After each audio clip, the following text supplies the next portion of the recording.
Hi y'all, welcome back to my channel. This is Krissa with K3 Crafts. I thought I'd just come on today and kind of walk through the process of what I do when I want to make a card.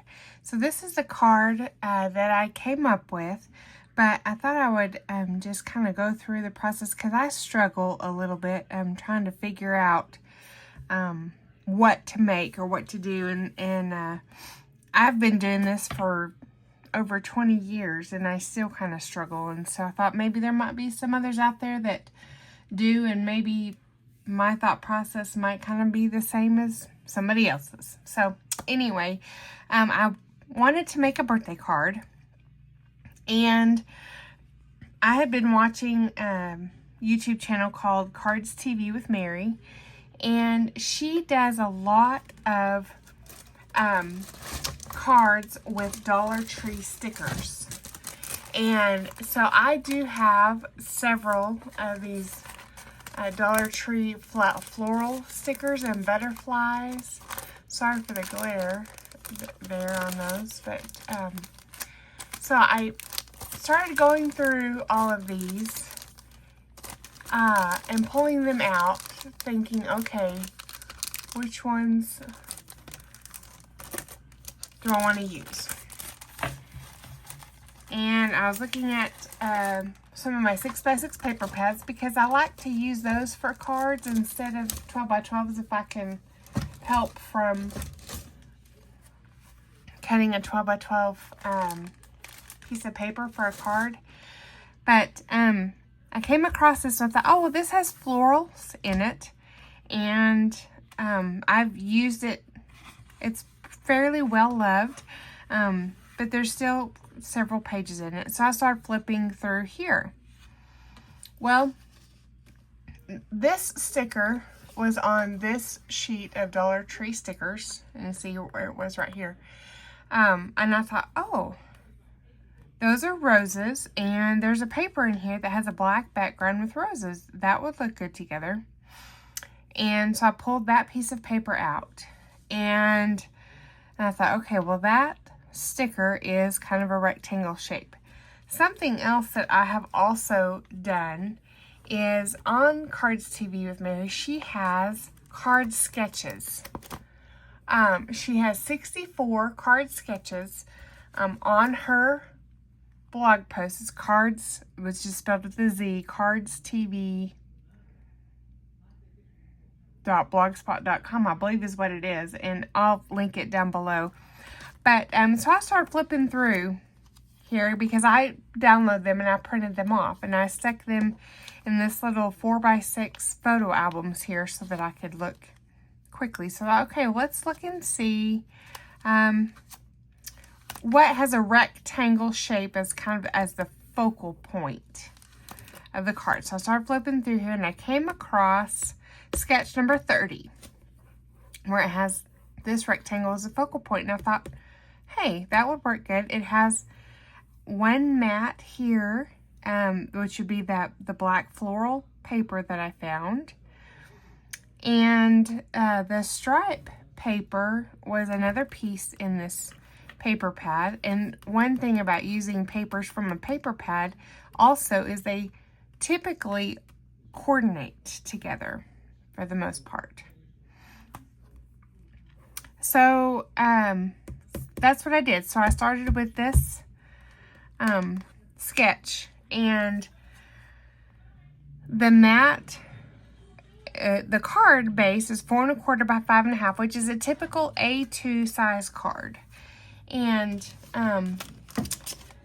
they have these at Dollar Tree, or you can get it's A2 cards and envelopes. There's 10 cards and 10 envelopes for $1.25.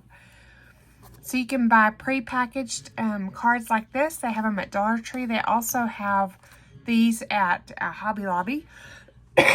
Excuse me. Or if you have, so many years ago, I bought a package, just a box of just envelopes, because I don't know if you know, but if you take an 8.5 by 11 piece of cardstock, you can get 2 A2 cards out of that piece of cardstock with just one cut. Let me grab an 8.5 by 11 here. So here's the 8.5 by 11 with it a landscape with the 11-inch side here at the top. If you cut this at 5.5, which is cutting it directly in half, you will have a 5.5 by 8.5. But if you fold a card, an 8.5 piece in half, that makes it 4.25. So then you'd have a 4.25 by 5.5 inch card. That will make a card that folds. You can have it, haven't glued anything down yet on this, but where it opens to the side, or you can make it like landscape where it opens to the top, just depending on how you decorate it. But that gives this kind of card. If you take the 8.5 by 11 and you cut it at 4.25, it will still give you two 4.25 by 5.5 inch cards. Let me show you. I'm going to go ahead and cut this real quick, except my trimmer's upside down. There we go. So I'm going to cut this on the 8.5 inch side. I'm going to cut this 8.5 by 11 piece of cardstock at 4.25. Okay, so now I have two equal pieces that are 4.25 by 11. So then what we would do is then take our scoreboard and score it at the 5.5 inch mark, because then that will give us our 4.25 by 5.5. Okay, and this card is a top fold card where it is, the fold is on the short side instead of the long side. I'll show you the difference here. Let me put this back down. So see, we've got the fold on the 4.25 inch side, whereas on this one we have the fold on the 5.5 inch side. So depending on which way you cut your piece of cardstock is the shape of the card. You can still have the card opening this way or this way, but the fold is on the short side instead of the long side. Okay.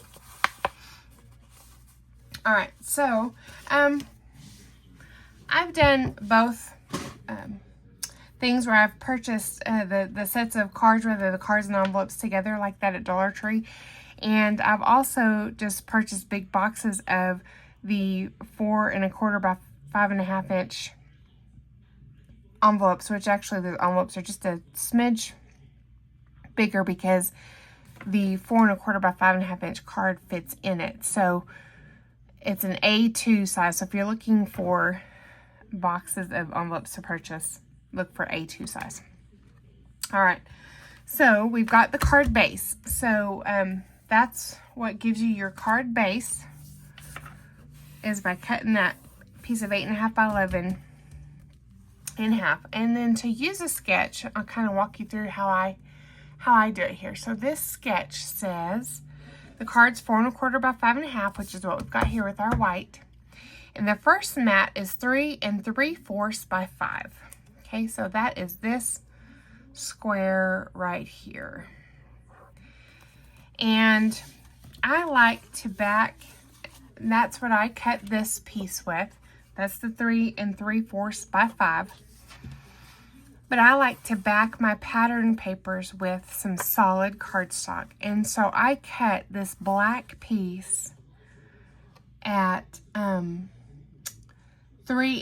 5/8. No, hang on. 3 7/8. Sorry, I went the wrong way with my math. 3 7/8 by 5 1/8. So I did 1/8 of an inch wider and 1/8 of an inch taller than my pattern paper, so that you can see it peek out behind there just a little bit. But that gives it just enough separation where it kind of helps it pop there. Okay, then I look back at my sketch, and the border is 1 1/4 by 4 1/4. So I cut this piece by 1 1/4 by 4 1/4. And it's double-sided paper, but I want the stripe. So I'm going to lay that down there. And I don't always like the papers that I choose, and there's many times that I've cut more than one piece of paper, because I think will look good together once I lay it down there. I don't really like it, but just so happened tonight I did like this one. All right, and so then the next piece is the mat here. The rectangle is 2 by 4.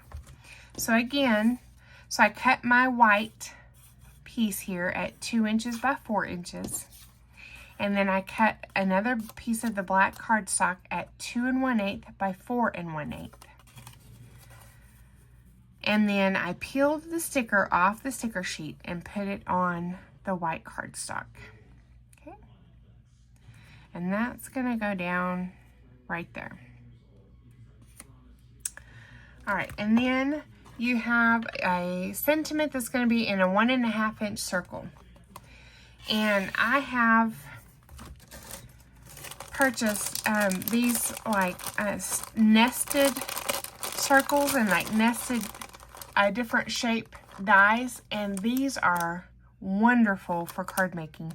They come in circles and rectangles and squares, and they just kind of give you every single size. And I purchased this off of Amazon. They have them on Temu. They have them on some of the other scrapbook sites as well, like scrapbook.com, things like that. But just look for the nested dies, and you've got all of them. So I checked it out, and this one is the 1 1/2 inch. So I went to my stamps, and I started looking for I wanted a birthday card or a thinking of you, something like that. And so here's a couple that I pulled out, because I got to looking at them to see if they were small enough to fit inside the circle.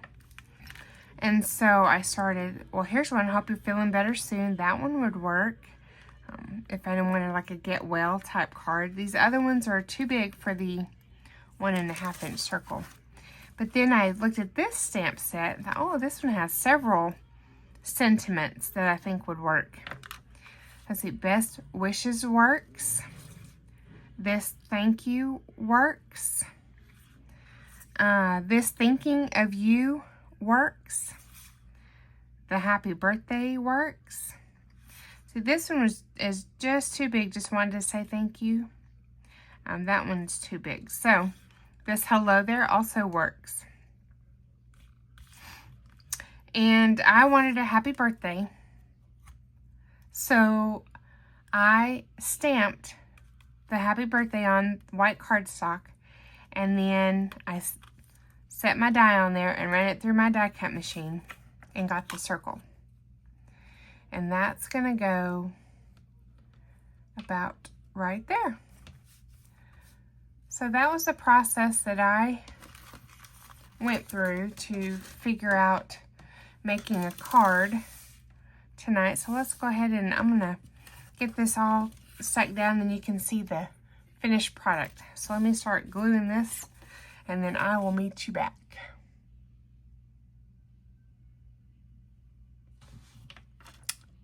Okay, y'all, I'm back, and I've gotten everything glued down. And then the last thing that I did is I went ahead and pulled out my bling here, and I added 3 little bling gems just to add an extra little touch there. And that's it. That's my card. And so now I can stamp something else in here, or I can just hand write the message and be finished with it and send it off to a friend. Thank you so much for coming to my channel, and I hope that if you've been afraid to make some cards, or not afraid but hesitant, I guess, because you're not sure what to do, there are some resources out there with the card sketches and things like that. So just, you know, start with what kind of card you want to make, and then start looking through maybe some of your papers. What kind of theme do you want? Flowers? Do you want masculine? Do you want to use, you know, happy birthday type, you know, papers that say happy birthday on them? And then figure out your paper and figure out what focal point that you want to use, and you'll just have a card in no time. Y'all have a wonderful day, and thank you so much for stopping by my channel. God bless.